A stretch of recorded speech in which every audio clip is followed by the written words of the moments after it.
Hey everyone, we're Deep Dive Destinations. My name's Lindsay. This I'm is Cody. Sorry. And we just wanted to get on here and talk a little bit about things that we have learned while traveling the world. As of today, we've been traveling for 619 days, full time, nonstop, and we started September 16th, 2022. I'm from the United States. And I'm from Canada. So our views are based out of North America. So we'll get into it.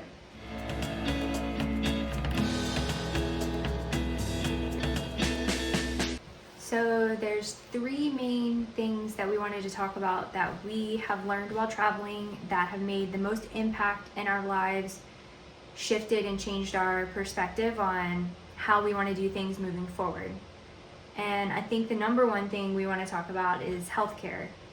So everything covering from like dental work right up to like general care, emergency visits, just everything involving healthcare. Coming from North America, I'm Canadian, so we have free healthcare, but like it's slow. It's not necessarily better.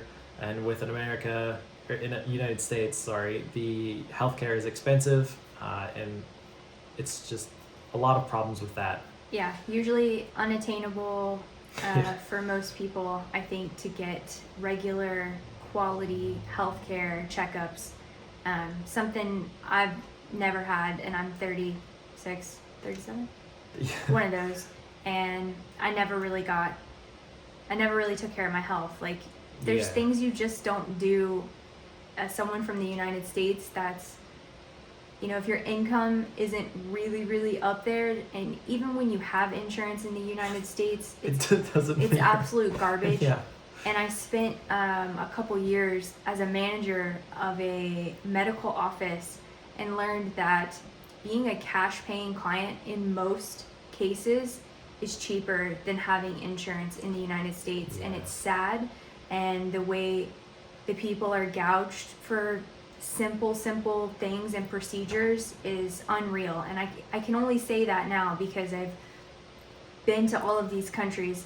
We've only been to 14, like not everywhere. Yeah, not everywhere, but globally, around the world, we've been to 14 different countries. And we've had quality healthcare at an affordable rate, and it's affordable to us because we are using the US dollar. So most countries, the US dollar, it works, it works a lot better. Maybe not the UK or Europe specifically, but our dollar does go pretty far. And so it's helpful when we do and have things done outside of North America. So we go to the dentist when we're not on this continent. Right. And so we went to the dentist in Portugal, Mexico, Romania, Malaysia, and Vietnam. And before you say it, we understand Mexico is in the continent of North America. Yes, but we understand that. It's outside of America and Canada. United States. Yeah, the United States and Canada's general dentistry shenanigans, because that stuff is insanely expensive there. Even dental work in Canada is quite expensive with insurance as well. Like, I remember paying like $600 to get 2 wisdom teeth out. Like, it was a lot.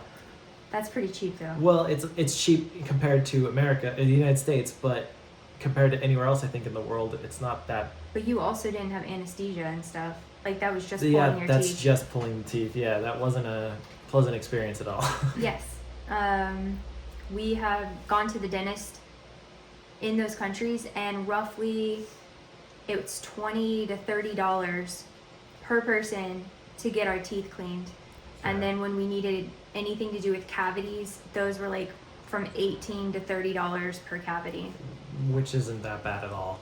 And that included everything. So like the numbing, whatever they needed to do with the cavity. Full treatment. They took care of your teeth afterwards and everything. Like, gum recession. All of that. They're knowledgeable. They really do seem to care more so than dentists that we're familiar with. X-rays were super affordable. Yeah. Sometimes included. Yeah, sometimes included. Talking about general like emergency visits, we've had a couple of experiences in the ER around the world. Italy, Portugal. No, Italy. Italy and Vietnam. Yes. So 2 different times I had to go to the emergency room. The first time I had the flu, but the flu, it got so bad. I was worried also because it was coming off of COVID, Right. like the pandemic, and I was worried it was possibly that, but we really thought it was just the flu. But it was getting to the point that I couldn't breathe. Like it felt like the fluid was weighing me down, and like I could barely breathe. I couldn't lay down. I couldn't sleep. It was nothing like I had experienced. It was actually just a few weeks after we had decided to start traveling in Europe. Right. And so we went to the ER. It was like 3 or 4 in the morning. We had an Uber drop us off, and then yes, we did sit around for several hours, but I ended up getting like a chest X-ray, blood work. They did the EKG, something wherever they put the things on you. And also got medication at the hospital with no like needing to go to another pharmacy and get the medication because she was prescribed antibiotics and I think something for pain, Tylenol. No, I don't know. I can't remember. It was a while ago, but regardless, I got a bunch of procedures done. I was in the emergency room, and my total came out to like $270. Yeah. And that was for everything. And there was no additional payments. We weren't going to get a letter in the mail saying you owe X, Y, and Z. Like that was that. Out the door, we were done. Yeah. So that was our first experience with like ER healthcare in another country, and that was Italy specifically. The second time we visited an ER was in Vietnam. That is a very long story, and if you want to check out our TikToks, I have some TikToks pretty far back, but some TikToks just going over what happened. Basically, I fell down a mountain stairs, like the stairs inside of a mountain, and I landed on my back, and I couldn't stand up. I couldn't put weight on like the right side of my body. Like it was this whole thing. I hobbled down the mountain. Cody like basically carried me and made it to the ER, and it was a private ER in Vietnam. So this is important. Like this isn't like a public hospital in Vietnam. This was private healthcare. It's like catering to foreigners. Right. Like they speak English, and it was accessible, and we could translate easily what was going on and the problems and hear back from the doctors, and it was very good that way. Yeah. And so I got right into a bed like right there in the ER. They came over, they assessed me, they took me back for x-rays, and or I think the first thing they did was a CT, and then ultrasounds, and they gave me some pain medication via injection, via needle, and then wrote me like a light prescription for like Tylenol, because they said I was good and that there was nothing wrong. It's a long story, but like I had severe nerve pain, and I couldn't walk, I couldn't move. Like Cody couldn't lift me out of bed without like pain so bad, like I was gonna pass out. It was an experience and a long healing. Yeah. And so anyways, we ended up going back to the ER several times, and on the third visit, I ended up having to do a hospital stay for about 4 nights. And total everything out the door was like $1,300, I think. That includes like every hospital visit, the ER stay, all the medication. They prescribed me so much medication. I was trying out different things to see, but none of it was touching the pain. But anyways, $1,300, and the room was a private room, just us. We had our own bathroom. We had a TV. We had not that we used it. Not that we ever used it. The main thing that was the most important to us was that the bed lifted up and down, so Cody wasn't having to like lift me up and down. So honestly, what we needed that hospital stay was just so I can go to the bathroom, like get up out of bed, go to the bathroom, sit up to eat. Yeah. Like it was the bed that we needed more than anything. Right. Otherwise, it wouldn't have done the hospital stay. Right. The hospital stay wasn't necessary outside of the need for this extra support. Yeah. And so, I don't even think it was quite as much as that. I think we actually got some money back because we left prior to what they hold the money for. Like, because you Yeah. prepay the room, and then like if you don't stay that long, then you get some money back. So like I think we actually, it was like half of that. Oh. Anyways, Yeah. regardless if it was half of that or that full thing, Right. anyone from the United States knows that that's like Tens visiting of a thousands. doctor Yeah. Expensive. with no insurance. Like, it's insane. yeah, And even going to the dermatologist to get a mole removed would be like the equivalent or something with insurance. right. I don't know. I'm It's- so over the United States healthcare. Even in Canada, like my grandmother had a back surgery, and then like 2 days later or something, she was back home. Like they don't in Canada, they don't keep you in the hospital unless you like desperately need to be there, and it's actually pretty insane because it's probably That's sad. it was a little, yeah, it wasn't quite as much as she should have been there longer, personally, I think, even though it was not home and comfortable. But that's just like, that's a problem with Canadian healthcare. It's very overburdened, and so like you don't necessarily get the support you should have, and that's part of the problem with Canadian healthcare. Even though it's free, it's very slow, not always the best service because of that. And even then, like access to things, like you have a wait. There's no support immediately necessarily, and it can take years to get a surgery you need. Like it's Right. pretty crazy. And yes, we do understand that that is something that the locals would not use. Right. But to reiterate, it was a private hospital that we went to. Which the locals probably wouldn't be using anyway. Right. They use the public ones, which provide lower cost or free healthcare depending on how their setup Yeah, was. we actually don't know enough to say right. anything on that. Exactly. But yeah, so for us, we are very privileged that we have currency. Yeah. Our income is yeah. in US dollars. Right. So we are very lucky and privileged to have that opportunity.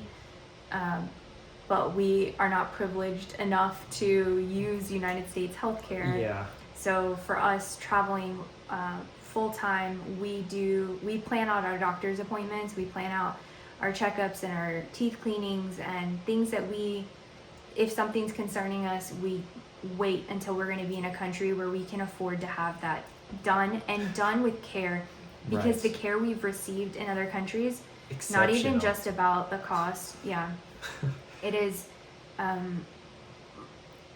much more caring. Yeah. Like I felt cared about.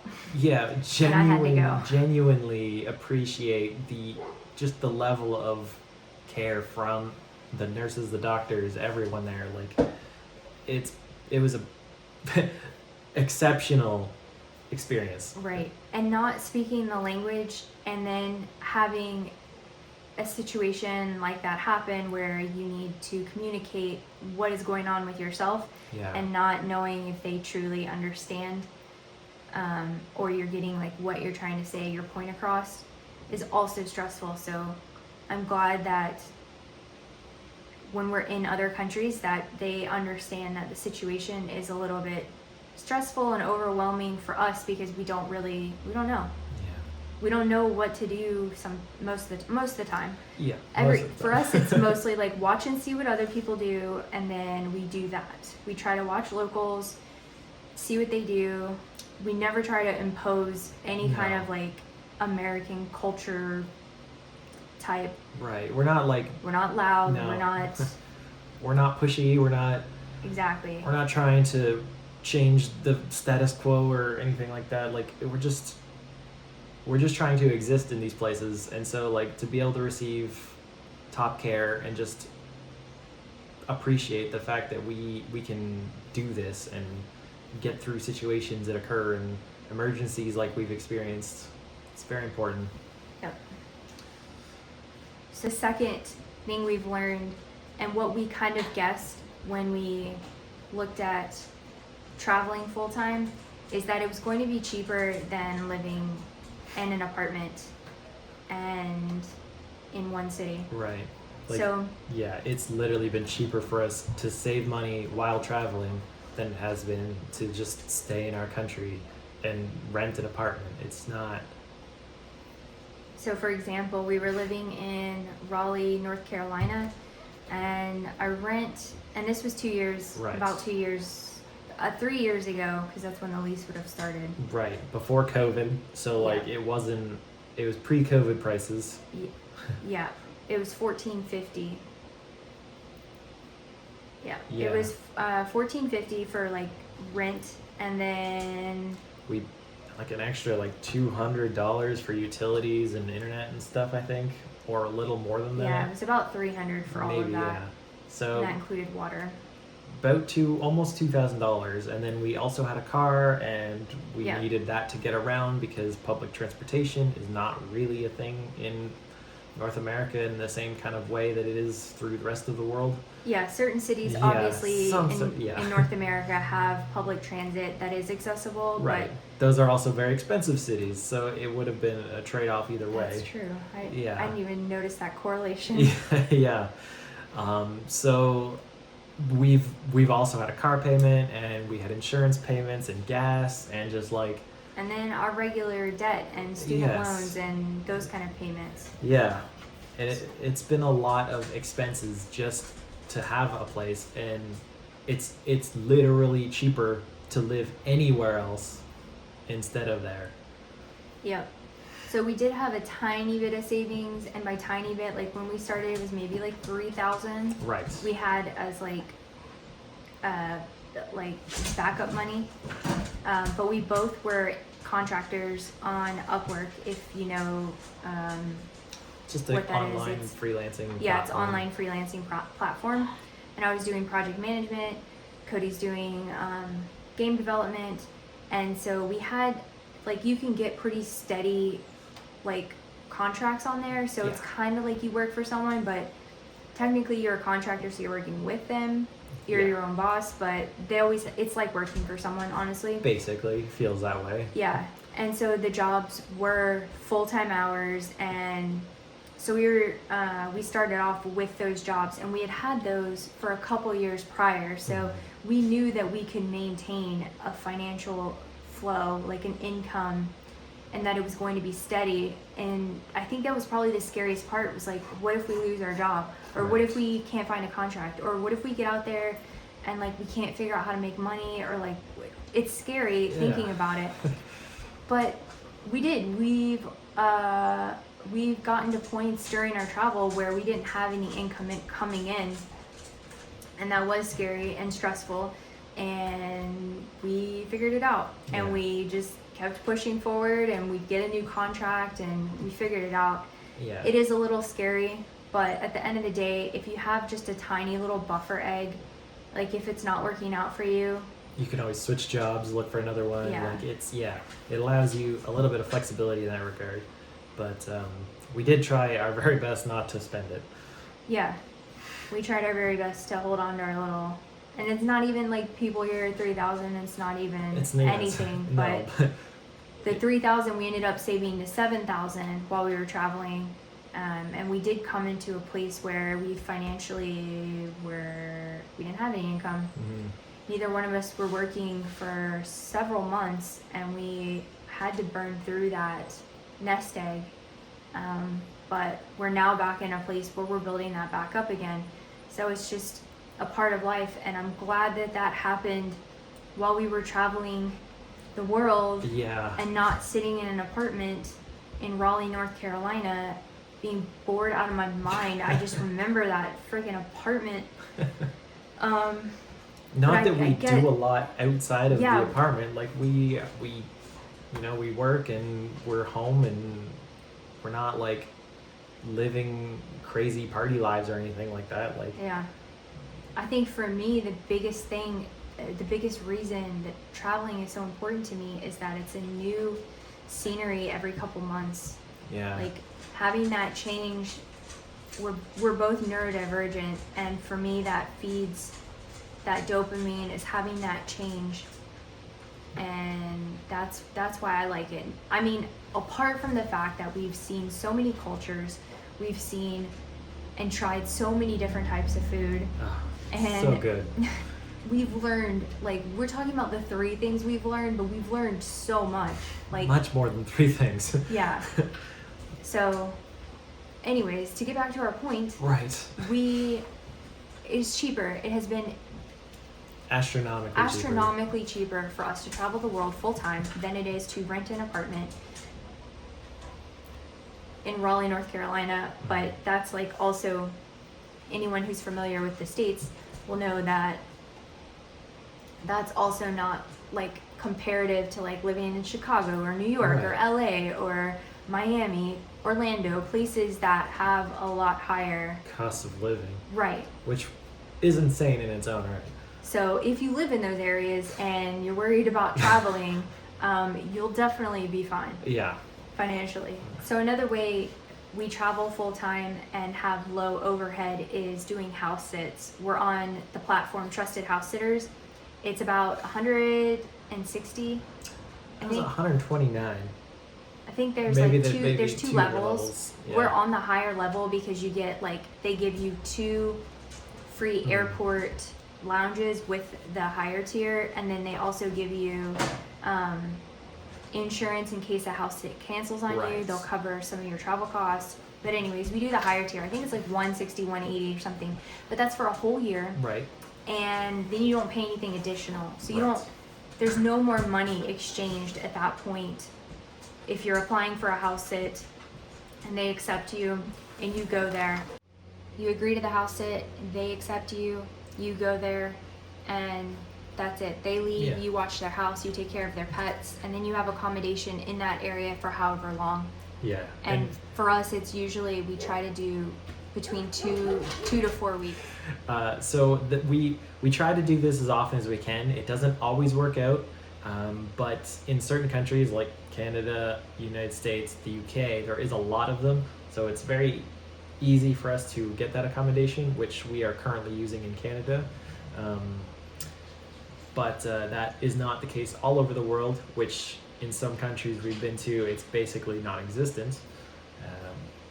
Malaysia and Vietnam, there are house sits there, but they're few far and in between, and they're also shorter dates. Like if we're gonna do a house sit, we really like to commit to something at about a month time frame. We don't really like to do anything less than that unless we're doing like a stopover and we need a place for 10 days or so. Yeah. But we slow travel, so every country we go to is usually 2 months at a time. So I think number 3 for us of like one of the biggest things we've learned is living with less. A lot less. And even more less in a month. We're gonna officially sell all of our stuff in our storage unit in Raleigh, and we will literally only have what we're carrying around with us. And a couple odd boxes of like really personal items or something that we're going to keep in storage at my family's house. I don't know. Yeah, we don't travel with things that aren't truly necessary for us anymore. Like we've got the electronics that we need, both for our work, my work specifically now, and a couple items that we do have, like our phones. Making content, so our cameras, like our just the general items related to that, but basically the bare necessities of what we can get away with without that. And we've dropped a lot of extra things that we did originally have, but we just don't have now. We had some extra things that we just didn't use, and so we just carried them all over the world with us, and we're like, all right, we don't need this stuff, like let's drop it. We kept carrying a lot of things that would be put away and we wouldn't see in our suitcases for months at a time, and finally we just made the commitment to get rid of it, and if we need it, we'll buy it in that country. And that was kind of a big deal, because like I don't like buying something we already have, but at the end of the day, it cleared up my mind a lot, because traveling with so much stuff and having like brand new experiences in countries, and you have all this stuff on you, number one, it's heavy and taxing on our bodies to do that, because it's a long day of travel, and then trying to travel with a bunch of stuff is just gross. Yeah, it is gross. It's not easy either, like just hauling this stuff around, like it's a pain. And then some places, like some buses, like we just Oh yeah. We're standing on a bus and we've got our suitcases and it's just like awkward. Yeah. Living with less though has freed up my mind too to think about like getting all of our stuff at the end of our either house sit, or if we're in an Airbnb for a month, like we have to pack all that up and we have to remember what it is that we brought with us. Right. And so when we end up bringing a lot of stuff with us and we pull a lot of stuff out of our suitcases, and we have to remember to put it back. And it may not seem like such a big deal, but when you're having to do like an Airbnb reset once a month, or It adds up for like mentality, like tracking everything. And making a list is like not really like realistic, because like you don't always need the same things in every place either. So yeah, it all depends on each place we go to. just for, and also living, like even if we stopped traveling tomorrow or whatever and we decided to settle down somewhere, I'd want a lot less than we've ever had Yeah.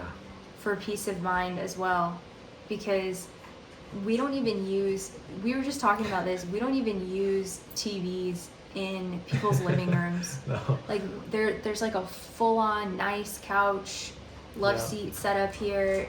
We've been to Airbnb after Airbnb and they have nice, well, they're usually not nice, but they're decent couches with big TVs. Big TVs, yeah. And we don't use them. We No. use the TV at night when we go to bed, and there's usually not a TV in people's bedrooms. That's something we've learned. Yeah. Unless you search for it on Airbnb or you get lucky with a house sit, TVs aren't always a common thing in people's bedrooms. So now we travel with a projector, which is awesome. So we don't really use a TV that much, which I find funny, because I mean, I think even people in America would find funny. Is Yeah, like everybody's Everybody got a has TV TV. on. It's just on the background noise, if anything. Like you just always have your TV on, really. But now, since we've been traveling, we have an iPad and we have our computers. So if we need something during the day, or we're working and we want the TV on, we turn the iPad on, Yeah. or we pull it up on our computer, or Yeah, It's- exactly. it's anything but a TV now. Yeah. And I love that. Yeah, It's traveling with less, and having less in general. I think the other thing about minimalism and cutting down on things has to do with not having a car anymore either. Yeah, definitely. I love that, and we were just talking about that too, because we fortunately we have a house sit right now where they're letting us use the car when we need it, and it is incredibly helpful. Yeah. But I still don't want to go back to having the thoughts of like, I need to make sure I change my oil. I wonder what that clicking noise is. Mm-hmm. I have to make the car payment on this date, the insurance payment on that date. Yeah, it's just extra stress and like money Tires, that you new just don't want tires. to deal with. I'm so over having a vehicle, and we haven't had one now for almost 2 years, Yeah. and it has been amazing. Mhm. And I don't want a car in the future. I'd rather live somewhere that has public transport. Yeah, Trains, buses, we've had no scooters, I don't care. trouble. Yeah, Bicycles also. Yes, bicycles. We were in Japan. We took bicycles around. It was great. Like cities all over the world have much better public transportation options, or just easier traveling options in general, even on foot. Like Affordable too. yeah, and like the way that their cities are built, like they're just designed better so that you can get around without needing a car, and it makes a difference. And none of this is to shit on the United No. States or Canada. It's just Pretty been much. something we've learned, and that we found is a more of a preference for us now, is to own less, to have less, travel with less. It just frees up our mind a little more, and I think we can focus on the things we do like to do. And Yeah, yeah, we can really enjoy our life a lot more. Basically, the main thing we're trying to say. yeah. I just, I didn't understand how much of my brain space just took up with driving a car. When you drive a car, all of the things that you have to be consciously, and I guess also subconsciously aware of, or thinking about, and maintaining, and being on guard. And don't hit a pedestrian. Yeah. Watch for motorcycles, watch for bicyclists, watch for someone merging, look in your blind spot. Make sure you're double checking when you're turning left at a light. Make sure you're double checking when you're turning right at a light. Make sure you're not running a red light. Like it's just a level of thought processes that I've just been able to just cast away. And peace you can achieve by not having those thoughts anymore. Yeah. Yeah. And sitting on like that's another thing is like when Yes. you're using public transportation, you can do other things.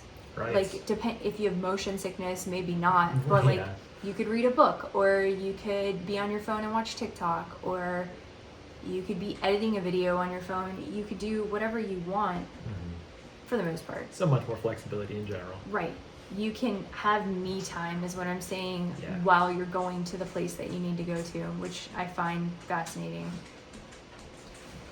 But overall, that's kind of like the main three things that we've noticed that we have learned while traveling, and has changed us too. Exactly. And I feel like we feel like we have fundamentally just like become different people than we were originally, for the better. 619 days ago. Yep, 619 days ago. We took a leap, and we didn't know if we were going to travel for a few days, a few months, and then come crying back. Yeah. But I'm glad we went as long as we did, and that we're still going, and that we plan to keep going. Yes. And we'll see where life takes us. That's right. Thanks for watching Yes, our video. Our little spiel, and Our little spiel. we hope you guys enjoyed. Please give us a like and subscribe if you enjoyed the video, because Yeah. it does actually help, and we're not getting any traction right now, so that would be incredible. We're trying to figure things out. We are. We don't know who we are when it comes to social media. We're trying out different things, and if talking like this is better or Yeah. more interesting, we have a lot to say We do. about a lot of things when it comes to traveling, when it comes to preparation, when it comes to organization, when it comes to Hacking, things. life hacks, life travels, like Things we've learned in different countries.